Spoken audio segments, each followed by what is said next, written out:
I think it's important we do this ourselves, Harry, and not live off your family. I agree. We'll just have to find a way to make £50 billion on our own. It looks like Harry and Meghan want Netflix to change your mind, for you to see the couple the way they see themselves. Yet not even Netflix can alter the reality of the way the pair treat people. Amanda Platel pointed out that there is actually a verb called to be markled in the Urban Dictionary. Because she has unfriended so many people she knows, including family members, including Suits co-stars, including her best friend, Jessica Mulroney, whose children were page boys at the royal wedding. The Meghan's grand plans are coming apart. You got the Delusional Divas' new podcast just got bumped. Netflix chopped her budget. The Beckhams gave her the boot. And an aide from the past spilled the beans about bowling, just as Martha Stewart got mad. But the big news is that Africa Parks has returned to the front page to haunt Harry just as he put his foot down. See, the California couple haven't accepted that they can get all the money and fame in the world. Yet at the end of it all, without real respect, true family, and rare friendships, they're the poorest people in the world.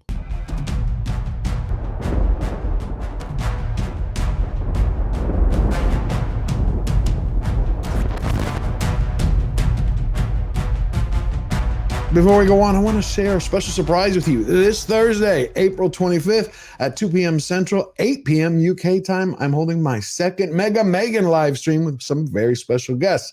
I hope to see you there. You better show up. Now, when it comes to Meghan and Harry, they made their bed. They just don't want to lie in it. So they hired 2 new PR gurus to clean their sheets.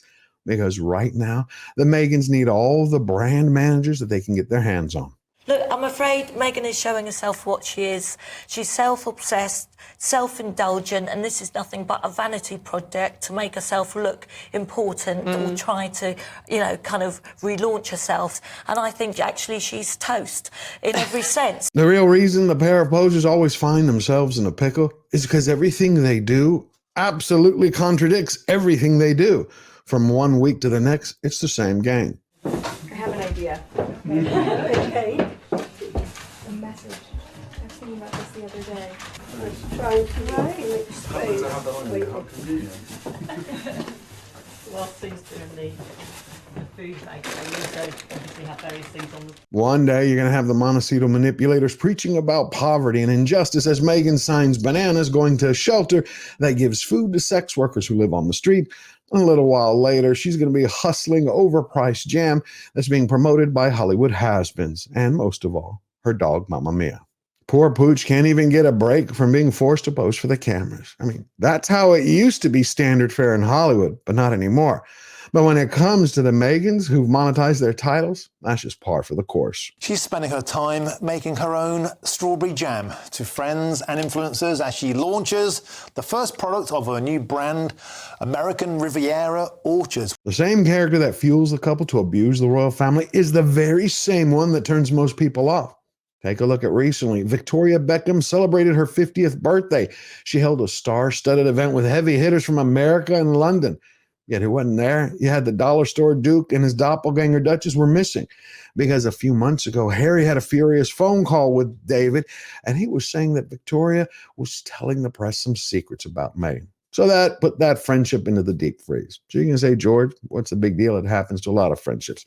Some people grow apart and others break up. But here's something. What do you think about the fact that neither Harry nor Meghan can hold on to any lifelong friendships? I think she's a bit strategic with her friends, and once she's finished with them, she casts them aside and forgets all about them and deletes their number and blocks their number in some cases. Realities like that only create horrible headlines, and that eventually equates to a loss of dollars in revenue for the companies that invested in Meghan.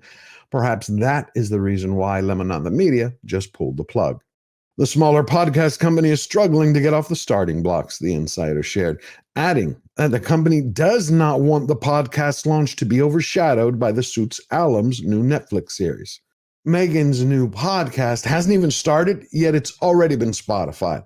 So I wonder what happened to all the A-list stars she wanted to interview. Did they suddenly discover they had other plans?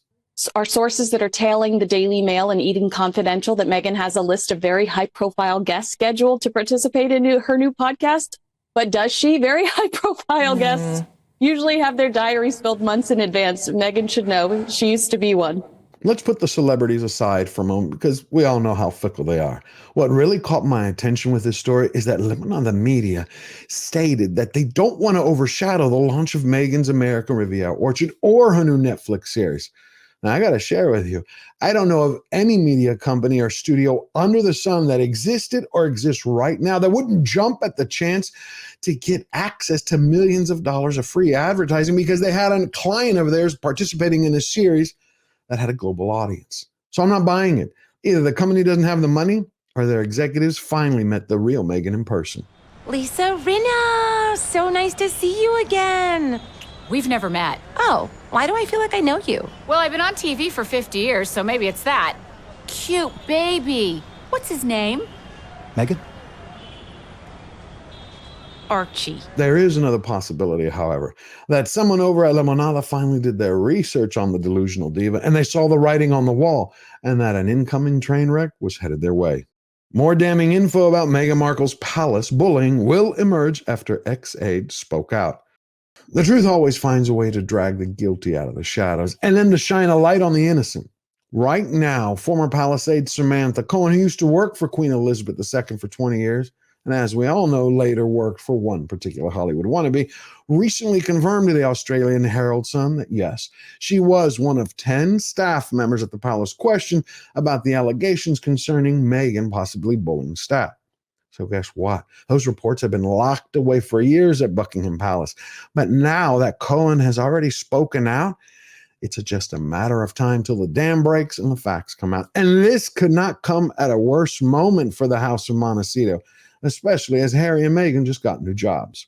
We have to get jobs. I have to start auditioning again. Oh, yes, you were on the very famous show Suits. More popular in the States than even Friends, you told us. Yeah, I might have oversold that a little bit at the time. Look, I love you and I'm willing to do whatever I need to do in order to be with you, Meghan. Aw, and I love you too. I think it's important we do this ourselves, Harry, and not live off your family. I agree. We'll just have to find a way to make £50 billion on our own. Fuck. The latest news is that Netflix chopped the budget for the Meghan's 2 shows right down to the bone. See, this is just a bottom line reality for the studio. Yes, they want a return on their investment, but no, they don't want to break the bank. Prince Harry and Meghan Markle snubbed by Netflix with latest cheap shows. It's simple. Netflix signed a $100 million contract with the Meghans. For that kind of cash, the studio wants the couple to sing for their supper, just like any other company. Yet they're concerned that outside of flinging mud at the royal family, staying at $8,000 a night hotel suites, or flogging lemons, that there is absolutely no proof that Harry and Meghan can actually carry a tune. Hi, Harry. I'm Robert. What's your favorite drink? We'll make that first. I really love tea. Is that too advanced? Tea is probably our most basic drink other than water. I'd love to know how to make that one too. I'm sure the other fear Netflix has is concerning once both shows premiere, the pair are going to be peppered with negative headlines day in and day out. First, you're going to have mainstream audiences discover that Harry's polo series is not only out of touch, but that his mother, Princess Diana, despised the sport for its cruelty to horses. Second, Africa Parks is going nowhere. It just returned to the front page to haunt Harry because you had Dutch journalist and writer Oliver Beeman recently discovered new allegations of torture. He interviewed not only the victims, but the perpetrators for his upcoming new book, Entrepreneurs in the Wild. So think about that. This is just a tiny piece of the backdrop that frames Meghan's cooking show. And we just learned 3 days ago that she pulled a bait and switch. She's going to be shooting her cooking show over at a philanthropist residence 2 miles away, but not at her home. On top of that, Harry just put his foot down saying he refuses to have the children be seen in the production. That leaves you to question, who's going to watch this? Who's the audience for this? Because there's no intimate look like it was originally teased at 2 people who are doing what they love. No people, no home, no kids. Who's this for? This isn't a reality series. This is a vanity project. Add that all into a noxious brew with Meghan telling all her friends she wants to be the new Martha Stewart of Montecito, and she just made an enemy of someone that's feared by everyone in her industry. Martha is really irritated, and insulted at the idea that she's being asked about Meghan's American Riviera orchard. Soon we'll start seeing more and more has-been celebrities, D-list nobodies, and reality stars come out of the woodwork to promote the has-beens and defend them. A smart, interesting woman that has her own life, for some reason, is incredibly threatening to some people. And I always think, how inspiring. Yes. I've never once been threatened by someone who's amazing. I just think, how inspiring. So it's really on the people throwing the hate. It's Meghan's wonderful. Like, strong women are awesome. Harry and Meghan's first and last impressions on the public haven't gone so well. So now what they're trying to do is not only get their friends to praise them so the press can print that news, but also work with the people in their charities, foundations, and that Netflix to try to do something they haven't been able to accomplish in the last 14 months, to erase their history, clean their slate, and start over. We are focused on a return to Africa. We've not had a specific discussion about the Duke bringing the children to Africa, but I can tell you that there are many people in Botswana, in Lesotho, in South Africa, who have loved the Duke, who have loved the Duchess, and who are excited about the idea of welcoming the kids to Africa. Harry and Meghan want to trigger in people a nostalgia, reminding them of their greatest hits from the peak of their popularity.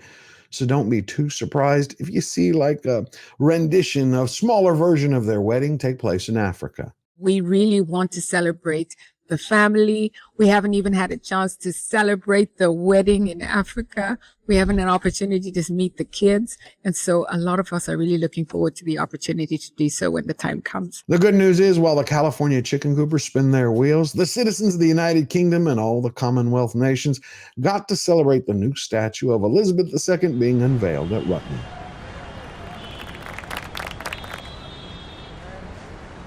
If you liked the video and found value in it, hit subscribe, smash the like button, share this video with everyone you know, and leave your thoughts in the comments down below.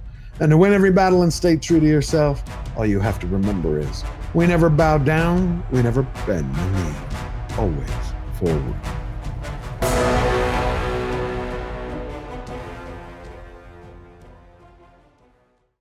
How was your first day? I was fired.